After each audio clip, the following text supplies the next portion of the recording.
वीरशैव संत संप्रदायातील वैराग्याचे महामेरू त्यागाचं मूर्तिमंत उदाहरण असणारे जालना जिल्ह्यातील परतूर तालुक्यातील धोतरवाड्याची आष्टी, तिला आज लक्ष्मणाची आष्टी म्हणतात। या आष्टीचे असणारे वैराग्यमूर्ती संत श्रेष्ठ लक्ष्मण महाराज यांचा त्यांच्याच गाथ्यातील 5 सुखाचा जन्म घालणार आहे। त्याच्यापैकी आमच्या 3च म्हणणं किंवा 3च आटी आहे ते म्हणायला लागले पहिल्या आटीमध्ये बघा, तुझा विसर नसावा सर्वात महत्वाचं आहे जीवनाचं। तुझा विसर नसावा, तुझा म्हणजे कुणाचा? देवा तुमचा। देवाचा विसर म्हणजे अज्ञान, हे लक्षात घ्या। देवाचा विसर म्हणजे दुःख। भूल गया तो सब बर्बाद है, याद है तो आबाद है, याद है तो आबाद है।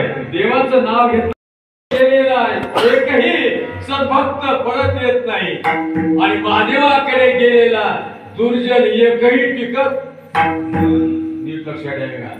भक्तासाठी महादेव भोळा, पण अभक्तासाठी मात्र तिसरा डोळा आहे, नीट लक्षात ठेवा।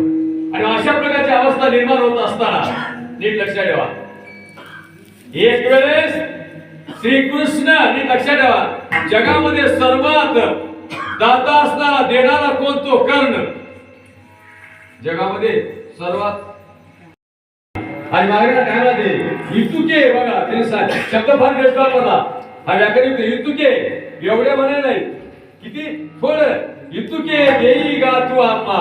आणि जे गा हा शब्द आहे ना, हा देवाच्या अत्यंत प्रेमाच्या जवळचा शब्द आहे, व्याकरणयुक्त शब्द आहे। इतुके देई गा तू आम्हा, आणि मग मग सुखे घाली जन्मा।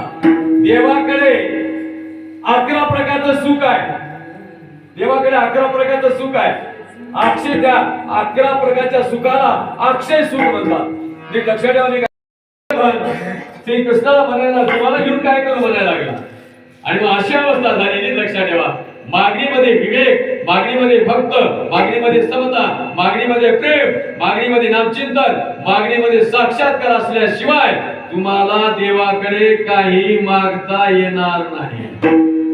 गळ्यात माळ घातल्या घातल्या, कंबर बांधल्या बांधल्या, टाळ घातल्या घातल्या, भजन केल्या, देवाकडे जाऊन सांगू लागलो देवा मला हे पाहिजे, नक्की देव तुमच्याकडे देणार का? देव हा मागण्यासाठी नाही,